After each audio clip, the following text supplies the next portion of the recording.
आप सभी को आजादी मुबारक। आजादी के 75 वर्ष पूरे हो चुके हैं। हम 76वें वर्ष में दाखिल हो चुके हैं। झंडा लहराया जा चुका है, भाषण दिए जा चुके हैं, लेकिन अब बात मुद्दों की जानी चाहिए। एक वीडियो आपको दिखाना चाहता हूं, ट्विटर पर तैर रहा है। एक छात्र हैं सागर रॉय, एसएससी जीडी 2018 के अभ्यर्थी हैं। उन्होंने एक वीडियो ट्वीट किया है, एक छात्र का ही है।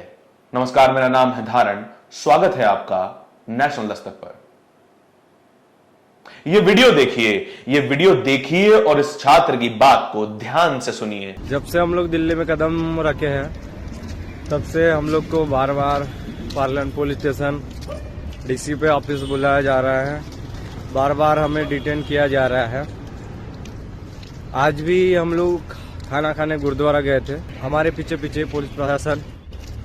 ये छात्र कई दिनों से नागपुर से दिल्ली आने की कोशिश कर रहे हैं कि वे नागपुर से दिल्ली पैदल आ जाएं और सरकार को अपनी बातें सुना सकें, लेकिन सरकार जो है वो बहरी है। वो असल में इनकी बात को सुनना नहीं चाहती। एक बड़ी पुरानी कहावत है, जो व्यक्ति सोया हो उसे जगाया जा सकता है, लेकिन जो व्यक्ति सोने का नाटक कर रहा हो उसे जगाया नहीं जा सकता।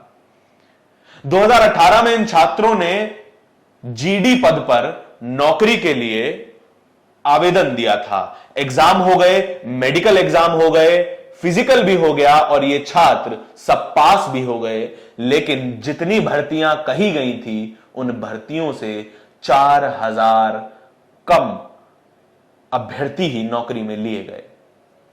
क्या यह अन्याय नहीं है? यह मैं आपसे बात पूछ रहा हूं। क्या आप खुद से पूछिए, आप ये खुद से पूछिए कि क्या यह अन्याय नहीं है।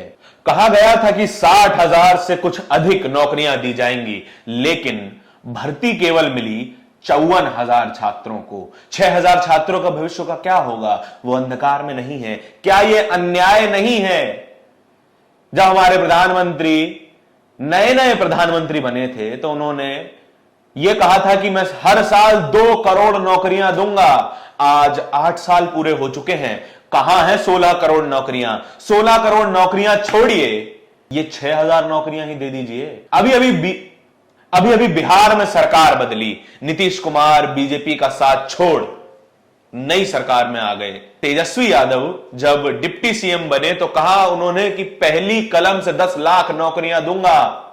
तो पत्रकार, दिल्ली के कथित पत्रकार, ये मनुवादी पत्रकार पहुंच गए तेजस्वी यादव के पास और मुंह पर माइक लगाकर पूछने लगे, इतने दिन हो गए, नौकरियां कहां हैं? और 8 साल बीत चुके हैं। इन पत्रकारों की हिम्मत नहीं है कि जिसने 16 करोड़ नौकरियां देने का वादा किया था उससे एक सवाल पूछ लें। सवाल तो जब पूछेंगे कि जब उन्हें सवाल पूछने का मौका दिया जाएगा। मोदी जी इन पत्रकारों को भाव ही नहीं देते, एक प्रेस कॉन्फ्रेंस तक नहीं करते ताकि इन पत्रकारों का, अपने ही पत्रकार बुला लीजिए, अपने ही समर्थक पत्रकार बुला लीजिए, सवालों का जवाब तो दीजिए। इन पत्रकारों को भी मोदी जी से सवाल पूछने की इजाजत नहीं है, लेकिन जब इनको नौकरियों की याद आती है तो इन्हें भाजपा छोड़ सारी पार्टियों के नेता याद आते हैं। इनमें भाजपा से सवाल करने की हिम्मत नहीं है। मैं ये नहीं कह रहा कि तेजस्वी यादव से सवाल करना गलत है, कीजिए सवाल। देश में हर सत्ता के प्रतीक, हर ताकत के प्रतीक से सवाल किए जाने चाहिए और पत्रकार का धर्म है सवाल करना। अगर आप सवाल नहीं करेंगे तो आप पत्रकार नहीं हैं। लेकिन बात यह है कि सबसे बराबरी के सवाल हों। जो छात्र नागपुर से 1068 किलोमीटर की यात्रा करके दिल्ली पहुंच रहे हैं और उन्हें दिल्ली पहुंचने नहीं दिया जा रहा है, कभी उन्हें आगरा छोड़ दिया जाता है, कभी पलवल से उठा के मथुरा छोड़ देते हैं, बसों में भरकर देश के अलग अलग कोनों में छोड़ आते हैं, लेकिन ये छात्र दोबारा इकट्ठे होते हैं और फिर पैदल चलने लगते हैं।